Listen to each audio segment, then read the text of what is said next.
Dear students, आप सभी को नमस्कार। आज हम डिस्कस करेंगे एक ऐसे स्ट्रक्चर के बारे में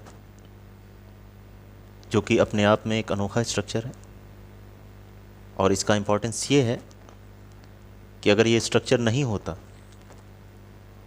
तो इस दुनिया में जो ग्रोथ होती है वो बहुत स्लो होती। हम बात कर रहे हैं हेटेरोसिस्ट की। मे भी आपने इसका नाम पहले सुना हो। हेटेरोसिस्ट एक ऐसा स्ट्रक्चर है जो कि आपका ब्लू ग्रीन एल्गी में ही पाया जाता है। ठीक है, ये स्ट्रक्चर और कहीं नहीं पाया जाता। और इस स्ट्रक्चर को कहते हैं साइट ऑफ नाइट्रोजन फिक्सेशन। आप जानते होंगे इस दुनिया में कुछ एलिमेंट्स बहुत ही लिमिटिंग होते हैं, जिसमें एनपीके जो कि एग्रीकल्चर में यूज़ किया जाता है, उस वजह से आप जानते होंगे, और इसी वजह से वो डाला भी जाता है। खासकर इसमें अगर नाइट्रोजन और फास्फोरस की बात करें तो वो आपके डीएनए का बेस बनाते हैं, डीएनए का बैकबोन बनाते हैं। आपने बेसेस में नाइट्रोजन को देखा होगा और फॉस्फेट बैकबोन में देखा होगा अपने डीएनए के। और बाकी अगर आप प्रोटीन्स की बात करें जो कि एंजाइम की तरह मेटाबॉलिक फंक्शंस में मीडिएट करते हैं, और जिसमें ज़्यादातर मेटाबॉलिक रिएक्शंस जो हैं वो एंजाइम मीडिएटेड हैं किसी भी सेल के अंदर, तो वहाँ पे नाइट्रोजन एक मेजर कॉन्स्टिट्यूएंट है, प्राइमरी कॉन्स्टिट्यूएंट है अमीनो एसिड का, जिससे आपकी प्रोटीन बनती है जो कि एंजाइम की तरह काम करती है। जितना भी नाइट्रोजन फिक्सेशन इस दुनिया में होता है उसमें ये जो फिक्सेशन बायोलॉजिकली किया जाता है, जिसमें हेटेरोसिस्ट के फॉर्म में ब्लू ग्रीन एल्गी में ये फिक्सेशन होता है हेटेरोसिस्ट के अंदर। हालांकि बहुत सारे और तरीके हैं, जैसे आपने रूट नोड्यूल्स का नाम सुना होगा, आपने बैक्टीरिया में बहुत सारे ऐसे फ्री लिविंग और एरोबिक और नॉन एरोबिक, जैसे आपने एजोटोबैक्टर को एरोबिक में सुना होगा और क्लास्ट्रीडियम को नॉन एरोबिक में सुना होगा, ये भी नाइट्रोजन फिक्सर है। तो बायोलॉजिकल नाइट्रोजन फिक्सेशन एक बड़ा इंपॉर्टेंस रखता है इस दुनिया में, इस अर्थ पे,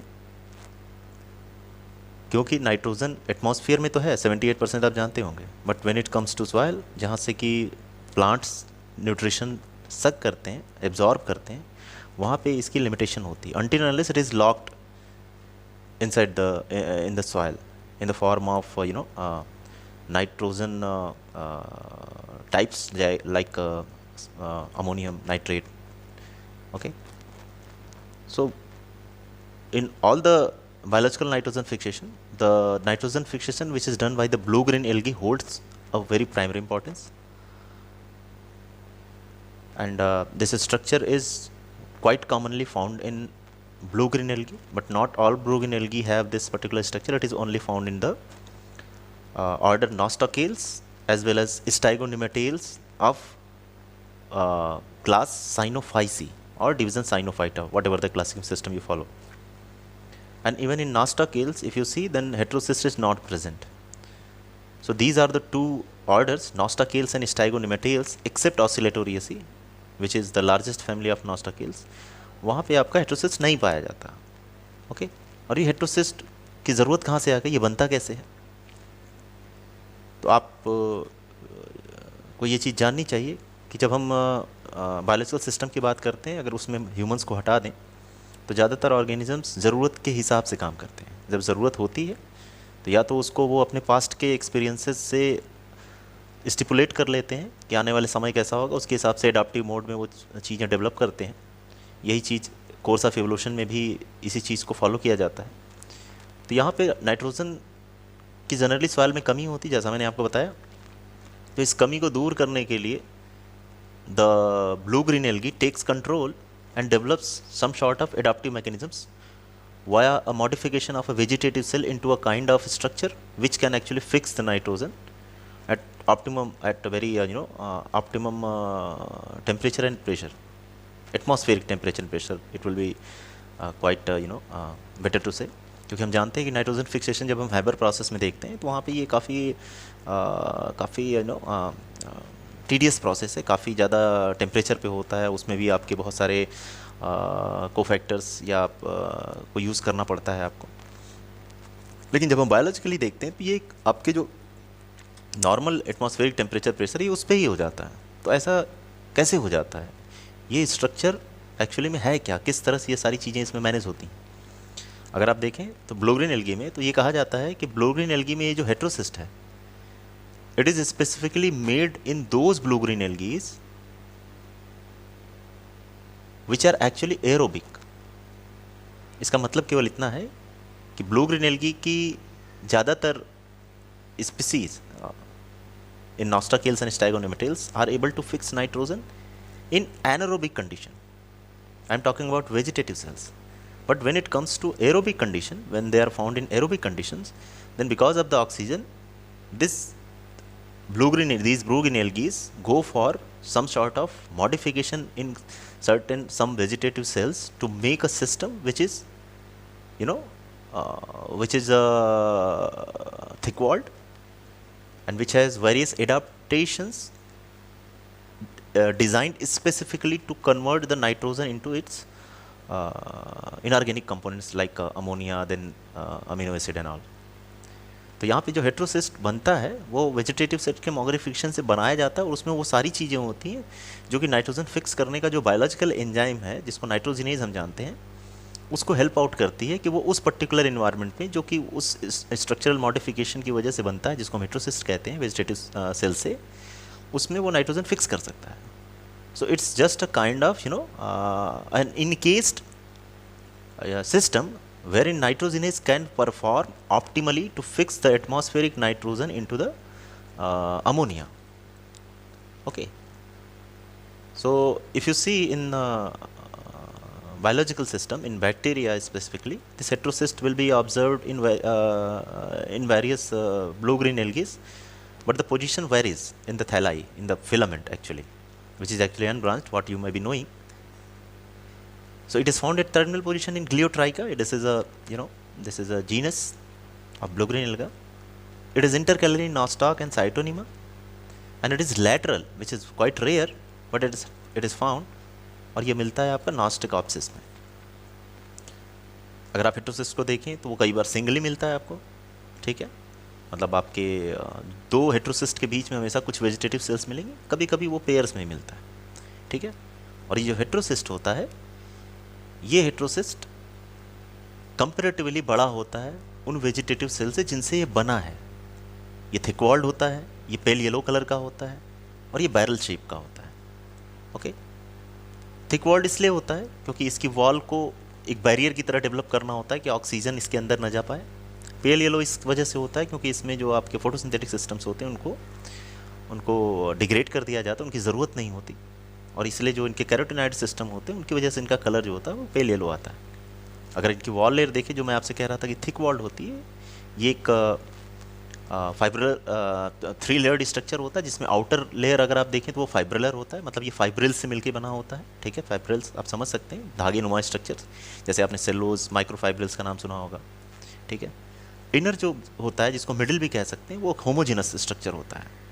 okay, it is not fibrillar. And the innermost layer और the inner layer is lamellar, ठीक है, वो एक लैमिलेटेड स्ट्रक्चर होता है. तो ये 3 लेयर्स ऐसी होती हैं जो कि हेट्रोसिस्ट को कवर करती हैं additionally in contrast to the vegetative cells जो कि नॉर्मली कवर्ड रहती हैं. और क्योंकि आप ब्लू ग्रीन एल्गी में सेल वॉल जानते होंगे, ये म्यूकोपॉलीपेप्टाइड का बना होता है मेजरली, ठीक है. आपने 4 लेयर्ड स्ट्रक्चर पढ़ा होगा उसका. और अगर आप यहाँ पे देखें हेट्रोसिस्ट में, तो जो आपका वो एंड जिससे ये वेजिटेटिव सेल से कनेक्ट रहता है, वहाँ पे पोर्स पाए जाते हैं जिनको कहते हैं पोलर पोर्स कह सकते हैं आप, ठीक है, through which it connects with the vegetative sales. और उसके थ्रू बहुत सारे मूवमेंट्स जो आपके मेटाबोलाइट्स के होते हैं, कोफैक्टर्स के होते हैं, वो वहाँ से होते हैं. तो केवल फोटोसिंथेसिस ही ऐसा है जो कि आपका हेट्रोसिस्ट में नहीं होता, बाकी सारे काम होते हैं, ठीक है ना. बाकी सारे काम मतलब रेस्पिरेशन का होगा, इलेक्ट्रॉन ट्रांसपोर्ट चलेगा, वो सारी चीज़ें चलती हैं, बाकी जितने भी मेटाबॉलिक मैकेनिज्म्स होते हैं वो चलते हैं. जस्ट फोटोसिंथेसिस नहीं होता क्योंकि फोटो सिस्टम वहाँ डिग्रेड हो जाता है. जो साइड वेज पोर होते हैं आइदर एंड पे, जिधर से वो वेजिटेटिव सेल से जुड़ा हुआ है, जिसको आप प्लाज्मोडेस्मेंटल कनेक्शंस के नाम से भी जानते हैं कई बार, वो पोर्स कई बार क्या होता है, प्लग्ड होता है रिफ्रेक्टिव मटेरियल से, और वो जिनसे प्लग्ड होता है उनको कहते हैं पोलर नोड्यूल्स, ठीक है. और ये वो चीज़ें होती हैं जो कि ऑक्सीजन को इंटर करने नहीं देती, ठीक है. बाकी नाइट्रोजन बाहर से ही आना है, ठीक है.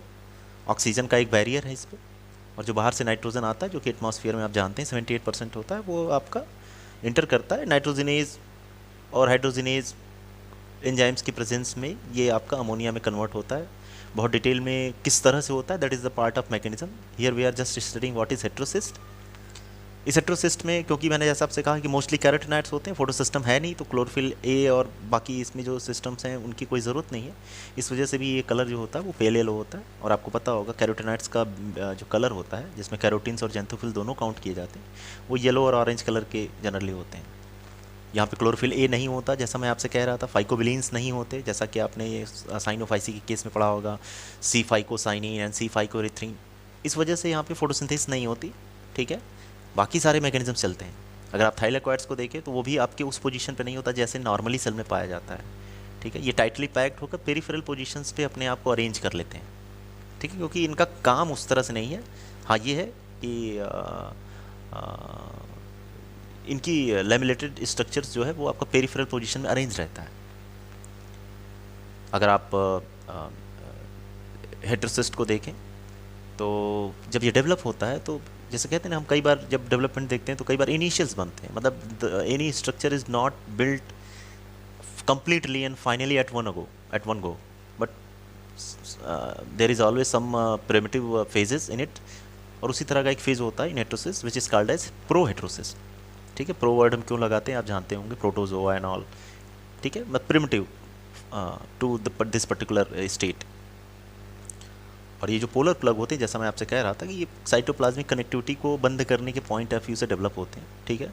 और इनका मेजर काम अगर आप देखें तो इनका मेजर काम केवल ये है ऑक्सीजन को इंटर न करने देना है, ठीक है। और आपका जो वॉल लेयर है वो उनका भी काम यही है। हेट्रोसिस्ट का अगर अब हम डेवलपमेंट देखें, जैसा मैंने आपसे कहा कि जितने भी हमारे अलावा जितने भी सिस्टम्स हैं, जो भी ऑर्गेनिजम्स हैं, वो ज़रूरत के हिसाब से काम करते हैं। एक हम ही है जो बहुत ज़्यादा बुद्धिमान है, ठीक है।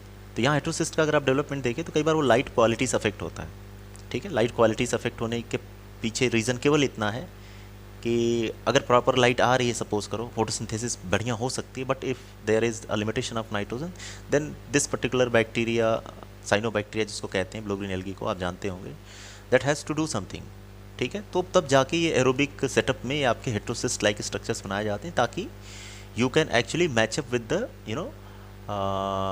द कमिंग लाइट, जिसके अंदर एक पर्टिकुलर फोटोसिंथेसिस आप कर सकते हैं। तो लाइट में भी आप देखोगे तो अलग अलग की लाइट का अलग अलग इफेक्ट होता है, ठीक है। जनरली उसमें यही होता है कि जिसमें फेवरेबल कंडीशन मिलती है उसमें हेट्रोसिस्ट प्रमोट होता है, जिसमें फोटोसिंथेटिक प्रमोट नहीं हो सकता वहाँ हेट्रोसिस्ट के प्रमोट होने का कोई मतलब नहीं रह जाता। उसी तरह से बहुत सारे साल्ट्स होते हैं, जैसे आपके आयरन हो गया, आपका मैग्नीशियम हो गया, आपका फास्फोरस हो गया। इनका भी बहुत सारे रिसर्च स्टडीज़ में ये देखा गया कि इनके भी अपने अपने इम्पैक्ट्स हैं, ठीक है। Then nitrogen availability, obviously if nitrogen is not available in the soil, आपने देखा इंसेक्टिवरस प्लांट्स जो है वो भी इस तरह के अडाप्टेशंस डेवलप करते हैं कि वो कीड़ों को पकड़ के खाने लगते हैं, जिनमें काइटिन में ज़्यादा नाइट्रोजन होता है, आप जानते होंगे। उसी तरह से सी एन रेशियो सेल का क्या है, अगर आप सेल में सी एन रेशियो देखें तो वहाँ पे अगर किसी भी ऑर्गेनिज्म का एक फिक्स्ड सी एन रेशियो होता है और उसी हिसाब से उसकी एक डाइट होती है, तो उसमें अगर डिस्टर्बेंसेज आते हैं तो वो एक सिग्नल की तरह ट्रिगर करता है कहीं ना कहीं वेजिटेटिव सेल्स को to get into some kind of programme development into a heterocyst, okay. आप जैसा मैं साल्ट से कह रहा था, तो आप उसमें देखेंगे तो जो फास्फोरस होता है वो आपका प्रमोट करता है हेट्रोसिस्ट के डेवलपमेंट को, ठीक है, क्योंकि बहुत सारे एलिमेंट्स क्या होते हैं वो एक दूसरे को कॉम्प्लीमेंट भी करते हैं। और जबकि आप मैग्नीशियम और आयरन को देखेंगे तो वो उसके डेवलपमेंट को इनहिबिट करते हैं। हर चीज़ के रीजंस एक्सप्लेन नहीं किए जा सकते, ठीक है, बट ये रिसर्च स्टडीज़ में देखा गया है।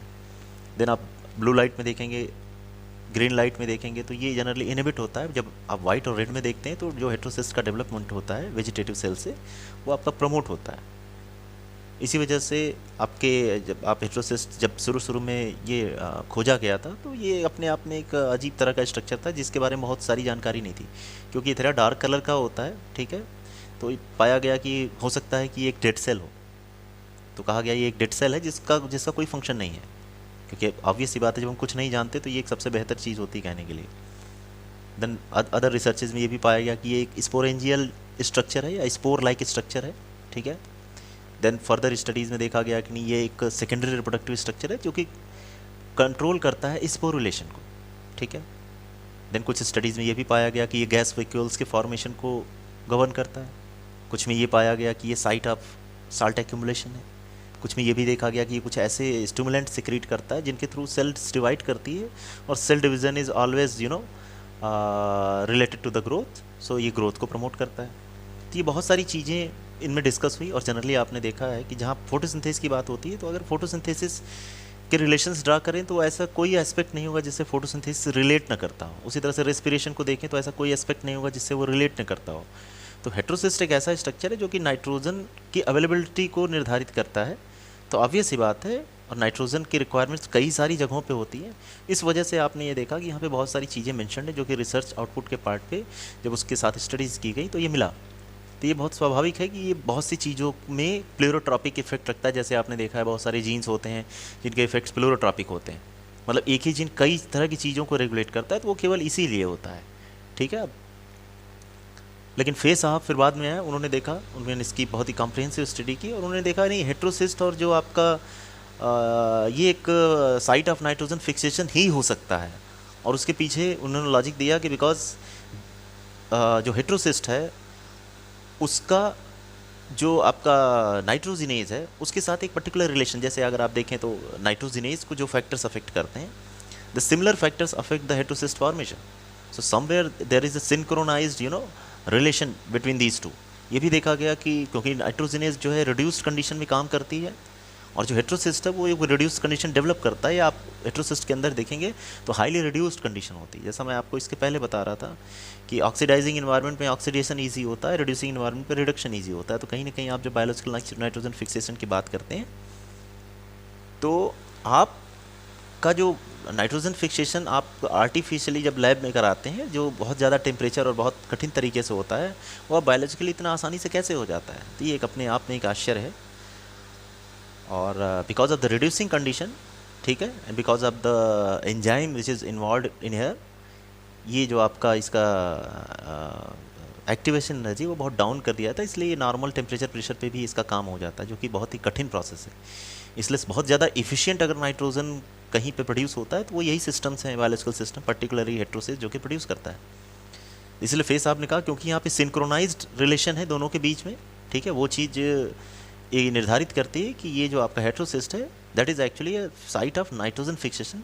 But yes, you can say it is a site of nitrogen fixation in the case of in aerobic condition. अब वाई इट इज सो, ये मैंने आपको भी बताया, क्योंकि एनारोबिक कंडीशन में every cell has an ability to fix the nitrogen, ठीक है। तो उस वजह से यहाँ पे फेस आपकी जो ऑब्जर्वेशन है उनको इस्टेब्लिश किया गया कि नहीं ये ठीक है, ये site of nitrogen fixation primarily है। हालांकि डिबेट हमेशा ओपन रहता है, साइंस में कभी भी चीज़ें रुकती नहीं है, नई नई स्टडीज़ आती है, नए नए चीज़ों को डायरेक्शंस मिलते हैं, आयाम मिलते हैं, ठीक है। और नाइट्रोजिनेज एक ऐसा एंजाइम जिसको आप जानते होंगे, इसका मेन काम है नाइट्रोजन को फिक्स करना अमोनिया में, ठीक है। उसके साथ बहुत सारे और भी एंजाइम हाइड्रोजनीज वगैरह भी लगते हैं। देन इलेक्ट्रॉन ट्रांसपोर्ट सिस्टम से बहुत सारे NADPH2 आता है, ATP आता है, वो सारी चीज़ें मिलके नाइट्रोजन को अमोनिया में फिक्स करते हैं। देन अमोनिया अमीनो एसिड बदलता है ग्लूटामीन में, ठीक है।